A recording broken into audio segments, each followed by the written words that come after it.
Okay, hello guys. Hi. Hello. Welcome again to this channel. Yes, welcome. My name is Mange LC Jaja, and we have Sophia here. Hi, Yes. guys. Yes.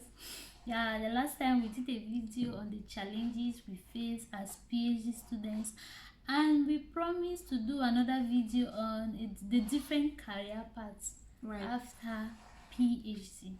So if you want to know more about the different career paths, like what you can do after completing your PhD program, keep on watching this video. Don't go. Okay, Sophia here, my senior. She's going to start with the first career path she thinks you can take as a PhD holder. Yes, after your Yeah. program. All right. Well, if you're already in the research, Yeah. so you're like in the academic field, so you may be interested in pursuing in a postdoctoral position. Okay. And for the postdoctoral position, you may like apply for offers that are posted online by either like the universities or laboratories or some that websites that post research offers that are offered by universities or laboratories. So this is like the most common thing to do after PhD, like applying for a postdoctoral position. Okay, like let me just try to ask you a question because I know some people are watching at me now and they don't know what a postdoc is all about. So what is expected of a postdoc? Is it a postdoc a researcher? What is expected of a postdoc researcher? Postdoctoral fellowship is like if you're doing a doctoral degree, then postdoc means after the doctoral degree, so the postdoc. But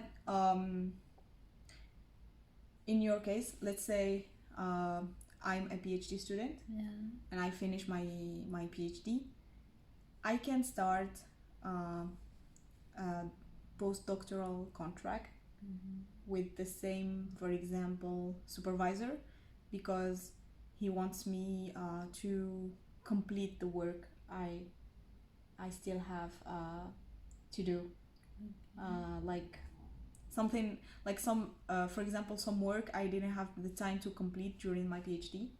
I can complete it while doing the postdoctoral position. Yeah, because it's still research, but it's like in a limited time. Sometimes the contracts are like for 1 year, sometimes it's 2 years, but generally it's like between 1 and 2 years. But it's not like, let's say I finish my PhD, I'm not forced to stay and continue my work in a postdoctoral position. I can just I can apply for another postdoctoral position, which is not institute or in a different country, another subject. So even another subject. Another subject. Let's say I'm during my PhD, for example, I worked on let's say radio frequency electronics, but for a specific application. So after the PhD, I can apply for a postdoc in another university and another field, Okay, like and while doing PhD, you're also required to teach, right? Yes. Part of the requirement is that you're supposed to teach. You're supposed to cover some tutorials with undergraduate students. So that one is really preparing you as a PhD student into another career path, which is teaching. Yeah. With a PhD degree, as a PhD holder, you can lecture in the university. Yes. Right. You can lecture in the university and become a lecturer. From there you become a professor. Right. Yes. Some countries write concours. I think France, they do write concours. Yeah. Right? So after the PhD, yes, what you can do is like apply for like a position as a lecturer, like simple lecturer.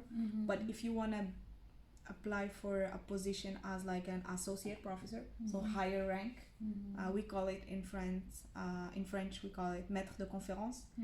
And for that, actually you need to pass a concours, and in this concours you have to like audition, like in front of a jury, and you also have to this is not it. So first of all, you have to do your application while submitting like resume, CV, research project, and things like that. And then when you are qualified to be an associate professor, so they give you an approval that you can be an associate professor, but it doesn't mean you are an associate professor. Okay. So you have this qualification, and then using this qualification you can apply for an associate professor position in the national territory, like in France. Okay. Yeah, and this qualification is not required in other European countries. Okay. It's only required in France. Okay. Yeah, because they do it so that they can filter, like they try to filter. Yeah, because otherwise there will be many candidates on the same position. So so what they do is that they filter first time, so that they have like only people who have like good qualifications, good skills, and then when there is an opening for a position, then you apply for this position, and then you have to go like over I don't know, let's say an interview, things like that. But the other candidates also have good skills, so it's a So does it mean that they have a limited number of people they want to promote into the professorship level? Yeah, usually the number of positions that are opening in same university are only few. Okay. Yearly? It's really few. Like per year you might have one opening to be an associate professor. And you'll have like so many candidates on that spot, and the competition is really fierce. So it's nice to first have the qualification. This qualification is valid for 4 years, so you can use it like to apply during 4 years before like renew it. Okay. Like for my little, like what I've seen others doing ahead of me in Cameroon, what they do is that, okay, if you're a lecturer, you have to publish. You have to publish articles, a certain number of articles. Then you also have to supervise students. Like have interns. Yes, interns. You have to supervise students' theses. There are some that will even ask you that you are supposed to supervise master students. You have to attend defenses. Yeah, but this is just to be a lecturer or to be an associate professor? To be a lecturer is also part. After being a lecturer, to go now to an associate professor. The first stage. Yes. Okay. You have a certain number of articles that you're supposed to publish. Not in any kind of journal. Like very like very renowned. Well known. Yes, especially in your field. The field you want to be a professor, then you supervise. The number of students you supervise also counts, and the number of years you have lectured. That's oh my god, yeah, the number of hours. Yeah, the number of hours and the number of years, the number of defenses, the number of students you have supervised. Oh my god. All of those things put together, you compile your file, then you send it now to the ministry. They will constrict it. If everything is okay, they also have their own board. Like they have something like a board meeting. They call you. So it's like they audition you. Yes, they call you come. It's like you're coming to defend your file, you know. Yeah. Yes, I know some researchers are watching they're watching at us now. If what I'm saying is not true, please drop your own idea in the comment section. That is what I know. So they go is from there. If you answer the question, it's just like you're defending, right? Yes, if you pass, okay, good and fine. The list will come out, those who they have promoted from assistant lecturers to lecturers, and those who they have promoted from lecturers to professors, and from professors to associate professors. Oh my god, this is like it's like long trip. Yes, which means that as a PhD student, if you choose the path of being the academic path, your aim should be that one day you should be a professor. You must like really like the research environment, the teaching, and all of that. So that's the highest rank, right? If you have taken the academic level, the academic part, the highest rank is that you should be a professor. You want to be a professor one day. That's good, but you have to start maybe from graduate teaching assistant to an assistant lecturer to a lecturer to associate professor, and then to a professor. It's a very like very long adventure. Don't think that you just like that now like that. Even though it's good to set like you can set standards. You can say, okay, I want to be a professor. Okay, I just defended my PhD. I want to be a professor in 10 years time to come. How possible? Oh my god, I'll be a grandma. And I have kids. I have kids and grandkids. But is it possible to like you say, okay, in 10 years time to come, I just defended my PhD. In 10 years time to come, I should be a professor. It's a good standard, you know.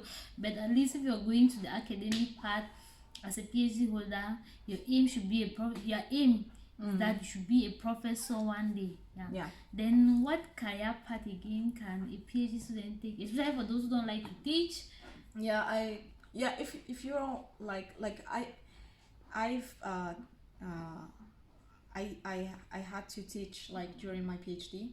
So I had students from engineering school. So we teach them like labs, and we have like we give also lectures where they solve problems and things like that. I like it, but it is very demanding, very tiring. Teaching is very tiring, and especially when you're like a kind of a rookie, so you're still new. And you give it your all, to the students. You have to prepare lectures. You have to prepare. You have to explain well. You have to answer their questions. Especially some concept maybe you have not mastered very well. You cannot teach something you don't know. Some stuff, I swear, as like I study like as a graduate in engineering, there are some stuff I like still don't master. Like they sometimes the students they ask me questions and I'm like, what is that? Oh my god. Sometimes because as a lecturer, sometimes there are some stuff like you don't really pay attention to. But sometimes like you don't ask yourself these questions. But the students, because they're still fresh, like their memory is still like, so they ask you sometimes questions, very difficult questions. So sometimes I feel embarrassed, but I still say I don't know, which is normal. It's really that's another thing that is good. When you don't know, you tell them you don't know, and you can also make them know that you the fact that you're teaching a course doesn't mean that you know everything. It's okay for you not to know it. And you can tell them to also do their research. That's the difference between university and high school. That's the difference. Right. Because university, what I'm teaching you, you can do further research and you understand all anything you want to know in that domain. That's it. So sometimes I just don't know, and I tell them I don't know, but like later on I have to check and see whether how to explain to them. And sometimes I even ask like other professors that I work with so that they explain to me so that I can explain to them. So this part is really demanding because you have to really be invested in the teaching. Like so so this is like one like inconvenient about the teaching. So if when you're a professor you also have to teach, so it's very hard. But that's why after PhD many people like they choose other paths, like and one of these paths is industry. And then the industry you want to go and work much money. They call it money. Is it 7 digits? You want to go and work millions. It's 8 digits. So the inconvenient of doing research is, first of all, the quantity of work you have to do, either in teaching or research. So both of it. And the second inconvenient is the pay. It's not much. It's not much. It's like like compared to the those working in the industry, it's very very few. Like especially for even professors, their salary is not that much, compared to those in the industry. Because I think the highest rank in the industry, you can have a director. And you can be also an expert. Like you can be an expert, can be a consultant. Something like that. You cannot compare a consultant's salary or a consultant's pay with a professor's pay. You cannot compare it. The consultants only will be much. It's more. It's like far, it's even more. It's more. More. So so the industry might be a good solution if like you want a good salary. Like for PhD graduates, you can like apply for positions that are published like online by the companies. Depends on the field you're working in. And so you can apply for let's say if you're in engineering like us, you can like apply for like an engineer, companies, right? So like positions might be let's say research and development engineer, like R&D engineer. It might be a research engineer too, so that you can actually do research and engineer at the same. That is cool. I think there are some companies, especially some these big companies, they have a research department. They need people to conduct research. So when you have a PhD like a PhD, how do you call that, level, then they sometimes they want to hire people to come and do research. Because the industries, they like more usually they hire students like who have master's degree. That's I wanted to even say this point. I'm like, okay, if you're really passionate about working in the industry, for me at the master's level, like if you get your master's degree, it's okay. It's okay. It's okay. There's no need for you going into the PhD stuff. If you are passionate about doing working in the industry, if you are not passionate about academics, you are not passionate about research, there's no need for you going in to do PhD. Master's degree, Sava. Masters, Sava. But the thing is, the inconvenient about when you are a PhD and you apply for an engineer position in a company, sometimes they offer you the same salary, then like somebody that is doing masters, somebody that has master's degree, can you imagine that? It's difficult, right? Yeah, it's difficult, but like when you're PhD, they give you the same, they offer you the same salary than someone who has a master's degree. And that is like, it is bad for you because like you've spent 3 years like doing or even 4 in some countries. Like for you it's 4 years. Yeah, right? it's 4 years. So you've spent like 5 years to get your master's, and then you add to this 5 years 3 years. They even said 4 years. 4 years, if you want to process all your documents and get your certificate, you even be in the 5th year. I'm telling you to process everything and defend everything. Because after defense, another process. To process everything, maybe you even be in the 5th year. Then you go to a company, you apply, then you discover that what they are even paying you is the same like somebody that has some answer. So it's a bit unfair. So if you guys want to go to the industry, be careful to be like paid the right salary, because don't go and spend like 10 years of your life into the academic and then go to the industry and be paid like someone who just studied 5 years. So and another thing too is that okay, you go and demand a high salary, and the people in the company, the managers and all the people will also be like, but what's the essence of taking a PhD holder? They do that. Meanwhile, we have master's degree holders, even bachelor degree holders that can do it. But so, even if they cannot do it, we'll train them to do it. So sometimes they don't, like, they tell you you're overqualified for that job, so we don't want to take you, because if we take you then we'll have to pay you. So they tell you like we'll have to pay you more if we hire you. So why would we like bother? Let's just get someone who has a master's and he can do the job. So if you guys want to be appreciated to your like right value, just apply for positions who are meant for doctors. Like sometimes in the positions they require that the applicant has a PhD. So do apply for these kind of the positions. They say we need a PhD holder at least. At least they value what you have. But because like life is not that easy.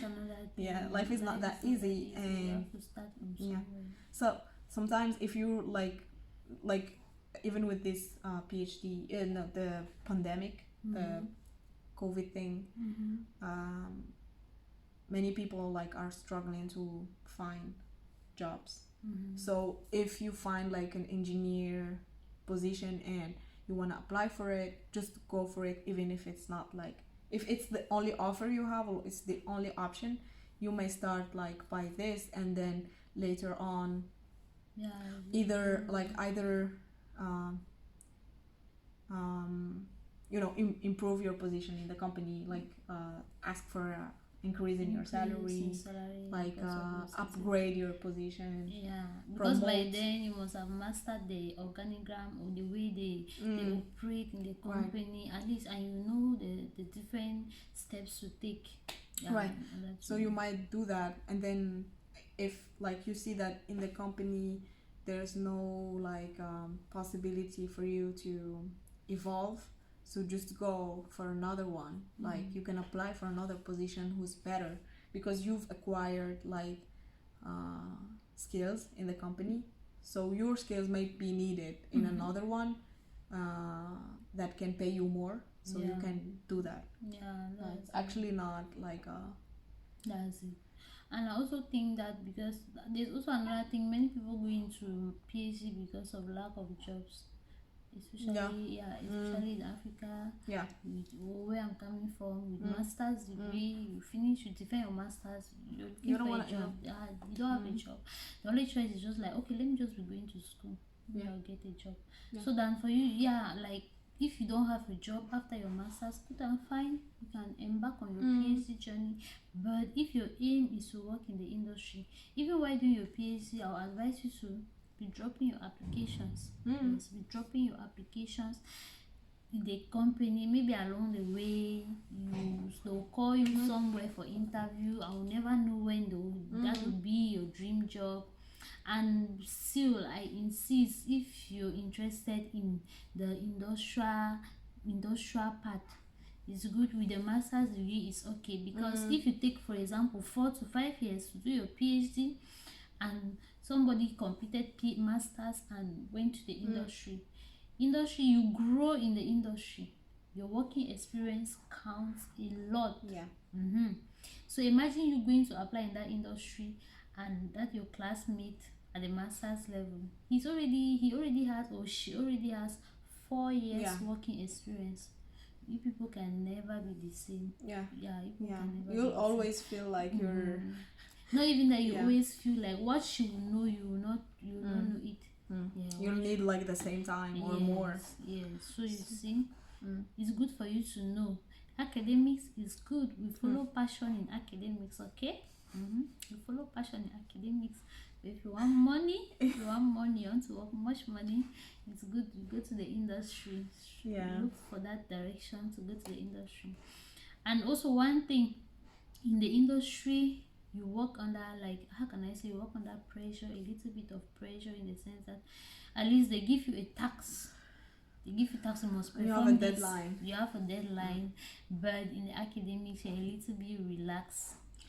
But the work is still there. You'll never relax, actually. You relax, but you don't relax. That's it. Like, the thing is that in the industry, they have that kind of like 9 to 5 jobs. You the go 9 to the to 5 office job. At 9 or 8. Then you come back at 5 or 6. So you go to work and then you go home, you know. And sometimes, like, you might like have to take some stuff to do at home, like PowerPoint or something like that. But you don't really work at home, because when you go out, you will forget about what you've been doing. But in the research, you carry your work even if you're home, then you still think about it. Like, people, they say research is very relaxed. But it's not relaxed. It's very relaxed, but it's not relaxed, okay? Like, if, for example, maybe you were trying to find out something and you were blocked. It's been like 1 week now, 2 weeks, I'm blocked into something. Really, I'm really stuck up with something, and it's really disturbing me. Like, even when I want to relax a bit, something will just come in my mind that you'll see, you're not progressing, or something. You have work. So that's it. There are even days I don't even come to the office like that. There are days I don't come, or there are days that she doesn't come. Nobody question you, okay? Well, like, nobody question you, but you have work.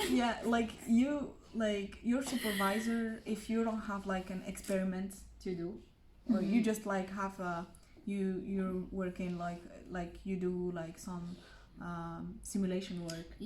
So sometimes you don't really need to be at the office to do your job.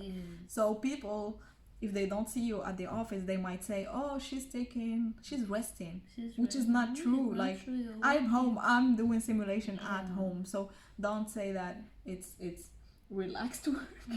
So if you very want, stressful. So with academics, you really need to be you have to be disciplined. Self-discipline. You have to practice self-discipline, or else you'll not progress.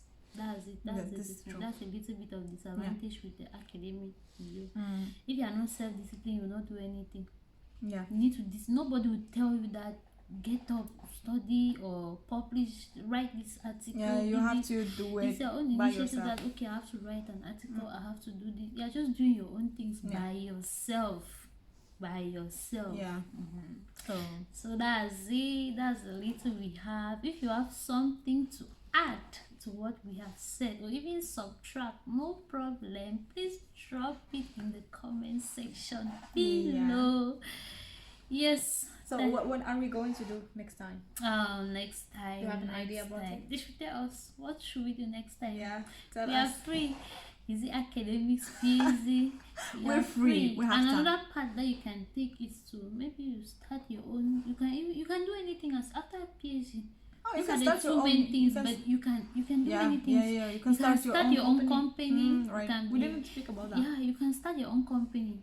You can also start your own school. Oh, that's true. Yeah, you can do anything, because the stress you undergo, the stress you go through while doing PhD is enough for you to do anything apart from medicine, apart from being a doctor. Because you could be an amazing thing. You can do anything. Yeah. You can do anything, because they have taught you to be patient. From there, you have learned patience. You have learned how to resist hardship and all of that. So you can do anything. You can be self-employed. Okay, you can employ others. Right. But the two main parts is academic and industry. Yeah. Okay, we're waiting for your comments. And maybe we can also do a video on how to like maximize your day. Yeah. Especially like we say with academics, you need self-discipline. Yeah. So how do you cultivate this self-discipline? I don't think I'll be of a good help in that video. I'm very bad at that. Like, I might stay all the day looking at my computer and doing nothing. It happens. And then, like, you just come and sit like yeah, that. I just come and day for 8 hours. I just look at your computer. Your computer is looking at you. Very soon you click. Yeah. Like, oh, but we'll try to give you like some. We'll try to give you like some advice, because even after looking, you're still progressing, right? Which means that you do something. Yeah. Well. To Yeah. progress. So we'll try to give you. Right. Yes.